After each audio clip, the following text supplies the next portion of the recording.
Okay, so now we are in assignment 6, hypothesis testing. Now before starting the assignment, we have one bonus question which is given here. So let's start with this bonus question first. A taste test was conducted using a random sample of consumers. Consumers are presented with two beverages in random order and asked which one they prefer most. All the consumers expressed a preference. Now the question here is, let's say one beverage was preferred 85% of the time. So using this number to plan a second study, how large a sample of consumers would be needed to generate a 95% confidence interval with an overall width just less than 2%, that is from 84% to 86%. So here the question is asking us to find the sample size. One thing I would like to mention here, and you might have already noticed it as well, I have explained everything in the assignment itself. I have not just given the code for it, I have even explained the code, logic used, etc. And you will find such explanation throughout this course. You can also download this file so that you can refer to it later on. Now coming back to the question, our priori probability given here is 85%, which means what we know from past. Then margin of error here is 2%. We already know that MOE, which is margin of error, is equal to Z multiplied by standard deviation divided by square root of n. And we know standard deviation is given by square root of P0 multiplied by 1 minus P0. Now as the preference rate given here is exactly equal to 85%, so this will be a two-tailed test. Here we will use alpha by 2 for a two-tailed test. 95% confidence interval means 2.5% area on the either side of the graph. Also recall we can use the function qnorm to find the value at a given quantile, which means we can find z using qnorm as shown here. Then we will calculate standard deviation using the above formula and then put it in the formula shown above to calculate the sample size. This way we can calculate the sample size and it is coming out to be 1224. So this was a quick bonus question just to show how we can calculate sample size. Now let's start with our assignment. Let's see the introduction given here. Here we will refer to the Hotdogs CSV file which has the results of a laboratory analysis of calories and sodium content of major hot dog brands. So researchers for consumer reports analyzed three types of hot dog: beef, poultry and meat, mostly pork and beef. Now the first question here says, using the Hotdog CSV dataset, perform the following actions from part A to part H. In part A, read in the Hotdog dataset to Hotdog data frame. Then note the summary statistics for the overall Hotdog dataset. Then create individual Hotdog data frames for each hotdog type, that is beef, meat and poultry. Then look at the summary statistics for each subsetted hotdog data frame. Then create box plots for each hotdog data type. Then create confidence intervals for mean of calories for each hotdog type at the following levels: 95% and 99%. Use a one-sided test for 99%. Then from these calculations, can you suggest whether the mean calories for any one type of hot dog is different from the others? Then in the last part, determine which type of hot dog has an average sodium level different from 425 milligrams. So let's start with question A and B. So we will start by reading the dataset and save it into Hotdog. Then we will check the structure of Hotdog dataset. We can see there are three variables. First variable is the type of hot dog, which is beef, meat and poultry. And the other two variables are integer variables, which are calories and sodium. Then we can store the summary of our data frame in a variable called sum. You can check the summary if you want it, but I am skipping it for now.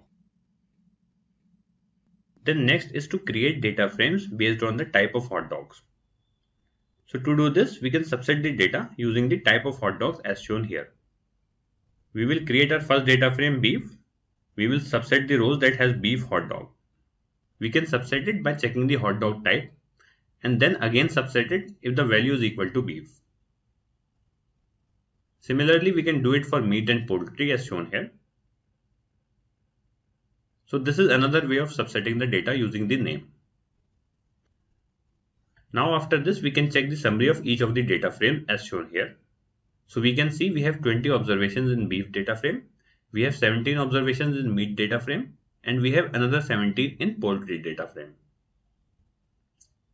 Now the next question is to create box plot for each hot dog type. As we have two variables, sodium and calories, for each hot dog type, we will have two box plots per hot dog type. That is, there will be total 6 box plots. So we will use for loop to plot these graphs. Let's see how we can do it. We will first use par function for plotting 6 graphs as shown here. Then we will define few variables that we are going to use in the loop. The first variable would be names. We will create a vector with all three names, that is beef, meat and poultry. Then next would be color vector. There will be 6 plots, so we will use 6 colors as shown here. After this, we'll create a vector subname. This will have the two variables of our data frame, that is calories and sodium. We will use this for labeling the y-axis of our graph. And then we will initiate a variable counter. I'll explain the purpose of this variable in a while. After this, we will create a nested for loop. Nested for loop means a loop within a loop. So our first loop will go from 1 to 3 because we have 3 types of hot dogs. And our second loop will go from 1 to 2 because we have two variables for which plot is required, that is calories and sodium levels. Now we will initiate the loop, so I and j will be equal to 1 in the first step. So here we will use box plot function to plot our box plots. Now in box plot function, the first argument is the vector for which plot is required. So in our case, we need 6 box plots, as there are 3 hot dog types and 2 variables, that is calories and sodium. So there will be total 6 box plots. So to do this, we will have to extract the information by subsetting our data frame. Let's see how we are going to do it. So first we will subset the data frame by the type of hot dog. Here we have written hot dog $type double equals to name square bracket open I square bracket closed and then comma. We use double equals to sign to check the equality. Now when the loop will start, I will be equal to 1. So name square bracket I, that is 1, will return beef because our first element in the name vector is beef. Then using the column type, all the values that has beef in it will be returned as true and remaining will be returned as false. In short, it will return all the rows of the data frame that has values for beef hot dog. After this, we have written j plus 1 within square brackets. We will use this to subset the column. Now when j will be equal to 1, it will become 1 plus 1 is equal to 2. Hence, it will return second column of our data frame, that is calories. So in short, this entire argument will return the calories for beef when I and j will be equal to 1. After this, rest of the loop will be executed. Now the next time j will be equal to 2. The nested loop j will run first from 1 to 2 and then only I in the first loop will take the next value. So now when j will be equal to 2, it will become 2 plus 1 is equal to 3. And this will return the third column of our data frame, that is sodium levels. And the rest of the subsetted data frame is same, which means it contains rows that contain only beef hot dog. So now when j will be equal to 2, it will return the sodium values for beef hot dog. And then rest of the loop will be executed. Like this, the entire loop will be executed for I is equal to 1 to 3. And each time j will take the value from 1 to 2. So that is how this subsetting works. Now let me explain the rest of the loop. For the main title of the plot, I am using paste function. Paste function is nothing but a concatenate function similar to Excel that joins two text. So here I want to name my plots as hot dog beef, hot dog meat, etc. So I am joining the word hot dog given in quotes with the name vector and using I to subset the name vector. So when I will be equal to 1, it will return beef and paste will join it with the text hot dog to give hot dog underscore beef as output. Similarly, for I is equal to 2, it will return hot dog meat, and so on. After this, for colors, we will use col function. Here we are subsetting our variable col using counter. Recall we created a variable counter just before the loop. So as we have 6 colors for 6 plot, so we needed a variable which can go from 1 to 6. So if you see, I and j are going from 1 to 3 and 1 to 2 respectively. But our variable counter can take values from 1 to 6. Because we are incrementing it by 1 each time loop will run. So total 6 number of times loop will run, hence our variable counter will take values from 1 to 6. And each time it will subset the col variable and return a different color. Now lastly, we are labeling y-axis using the vector subname that we had created earlier. The vector subname has two elements, calories and sodium. So when j will be 1, it will return calories. And when j will be equal to 2, it will return sodium.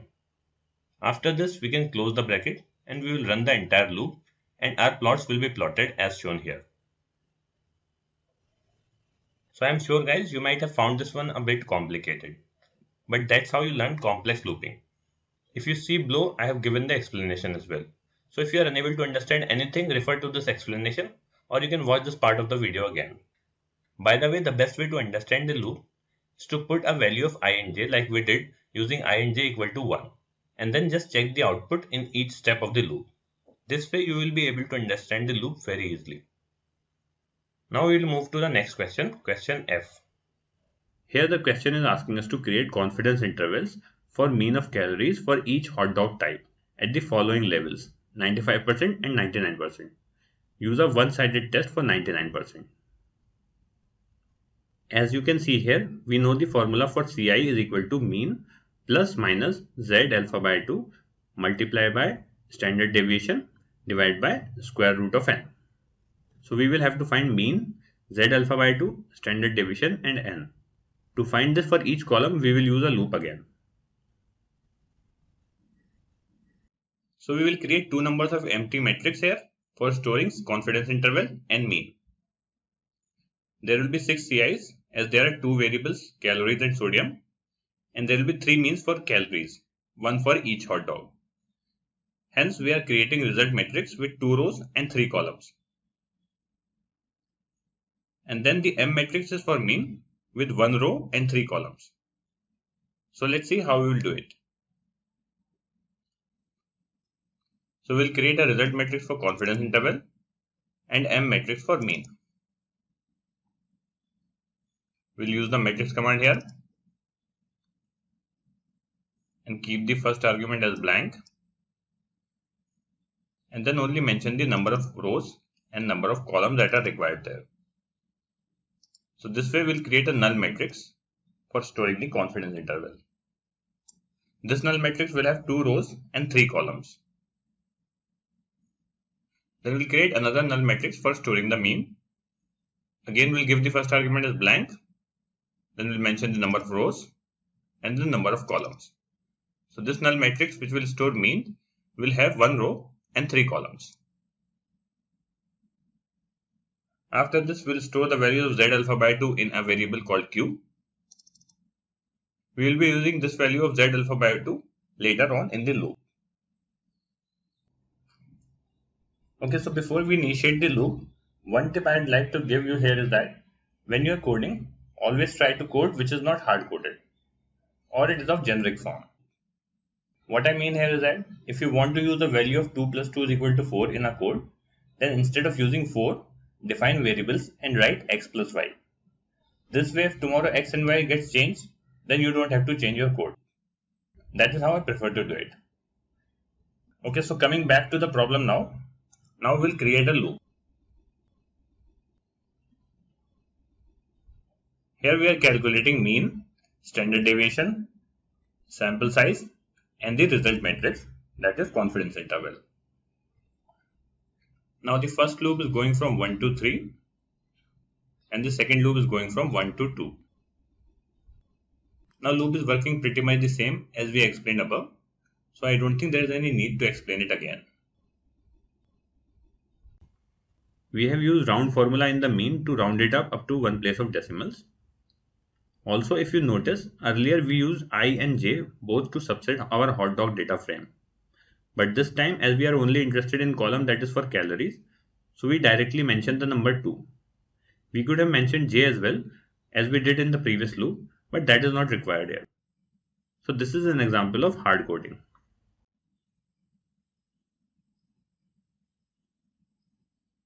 Now we have calculated mean and standard deviation using the standard commands as shown here.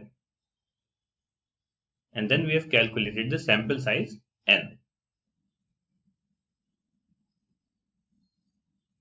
After this, we have stored the confidence interval in the result matrix using the paste function.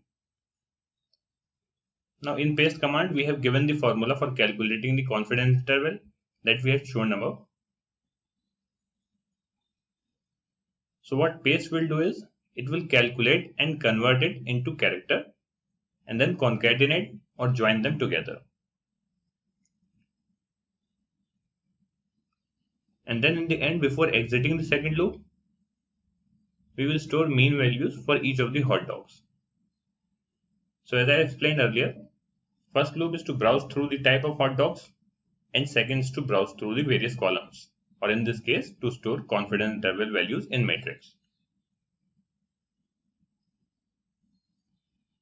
Then we'll exit both the loops, and that's pretty much how the loop was working. So as I said earlier, the best way to understand loop is to take a value of I and j and then put it in the loop and see what the loop is returning. This way you will get clarity about the loop. Now let's move further and print our results. So for this we will label our columns and rows before printing the final results. So we will use call names, which are basically names of our hot dogs as shown here. And the row names would be the different CI that we have used, which is 95% and 99%. Similarly, we can name the matrix that contains means as shown here. And finally, we will print our matrix. First, we will print the result matrix. And then we will print the mean matrix. Now, there is a small explanation given here that we have already discussed, so I am skipping it. Now we'll move to the next question, question G. Question G says, from these calculations, can you suggest whether the mean calories for any one type of hot dog is different from others? So the answer for this question is given here. It says, from the above results of mean, we can say that mean for beef and meat are close to each other. However, mean for poultry is lesser than the mean for beef and meat. Now let's move to the next question, question H. Question H says, determine which type of hot dog has an average sodium level different from 425 milligrams. So in this case, we have to test for the average value of sodium for all three types of hot dogs to infer about the population mean and see if any of those values is equal to 425 milligrams. Since it is a case of sigma unknown, therefore we will use t-test instead of z-test. Also, as n is greater than 30, hence t distribution can be approximated to normal distribution. So first let's write down what is given here. We are assuming confidence interval is equal to 95%. We could assume any other value also, but for now we have taken it 95%. Now mean in the question is given as 425 milligrams. So it will be a two-sided test, as it is asking us to see if any of the hot dog has mean exactly equal to 425. Now we'll carry out the t-test. So to carry out the t-test, there is a simple command t.test in R which can be used. We will perform this test for all the three types of hot dogs. The arguments are pretty simple. We'll give the values for which the test is to be performed. So here we have given the values of sodium for beef. Then mention if it is a one-sided test or a two-sided test. And then mention the mean value with which we will have to check it. So here it is 425 milligrams. Then we can run this and our results will be printed as shown here. Similarly, we can perform the t-test for the other two types of hot dogs. We can perform it for meat as shown here, and then we can perform it for poultry. So you can refer the results given here and see the mean of X. For beef is 401.15, for meat it is 418, and for poultry it is 459. So as mentioned in the conclusion here, it can be concluded that none of the above mean is equal to 425 milligrams. Now let's move on to the next question, question 3. So for question 3, we'll use salary data to perform the following actions. First, read in the salary data, and then check the structure and summary stats for the salary data. So we can read the salary data as shown here. Then we can check the structure of the data. So there are total 60 observations of two variables. The variables are age and salaries of CEOs. We can also check the summary of our data as shown here. Now I will not explain the summary and straight away move to the next part. The next part says test the hypothesis at 95% confidence that at least 50% of the CEOs are 45 years old or older. So first let's write down what is given here in the question. Here confidence interval is given as 95%. Then let's state the hypothesis. Our null hypothesis is that 50% of the CEOs are 45 years old or older. And we can write alternate hypothesis as HA is less than 0.5. Now we have to find the proportion of CEOs whose age is greater than 45. So first we will have to separate the number of CEOs whose age is greater than or equal to 45 years. Because if the age is less than 45, then that observation is of no use for us. So we can subset the CEOs whose age is greater than or equal to 45 as shown here using the nrow function, and then store it in the variable p bar age. Now to carry out the proportion test, we will have to use prop.test function.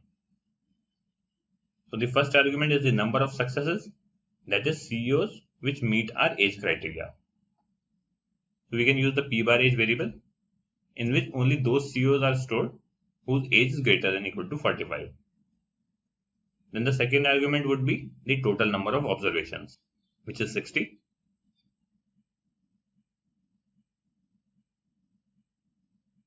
Then an alternative we will mention if we are checking greater than or less than. So here we are checking greater than.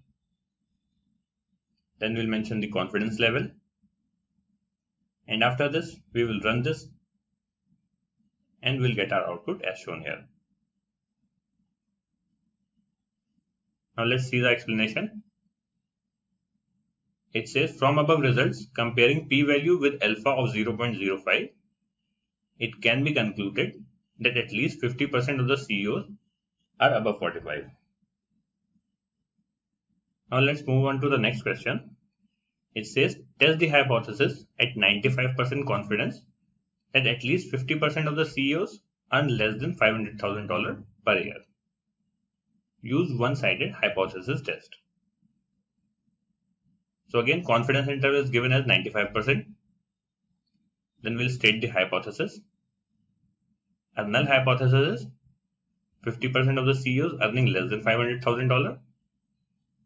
And our alternate hypothesis is they are earning greater than $500,000. So again, here we have to find the proportion of CEOs that are earning less than $500,000. So first we will find the number of CEOs who are earning less than $500,000 and store it in the variable p_bar_cell. Then we'll again use the prop.test function. We'll give the arguments as shown here. The only change here is that in the alternative, we will mention less here. And after this, we'll run this and we'll get our output as shown here. Now we'll compare the p-value.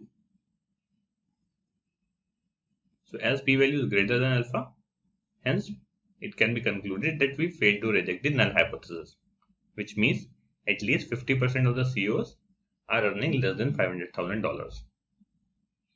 So that is how you conduct the proportion test. Now that will be all from this assignment, guys. Let's quickly revise what we have covered so far. We have learned how to find the sample size using Z values. Then we have gone through the hot dog dataset. We plotted box plot for all the types of hot dog based on their sodium level and calories. For this we use a nested for loop, which was a bit advanced technique than what we have learned earlier. Then we again use the for loop to find means for different types of hot dog at given confidence interval. Here again we use a nested for loop. After that we performed a single sample t-test. Then we imported another data which had salaries of CEOs and their age. And there we performed proportion test. So I hope you guys have enjoyed the video and you got to learn something new here. We will see one more assignment on hypothesis testing in the next video. So until next time, keep learning. See you.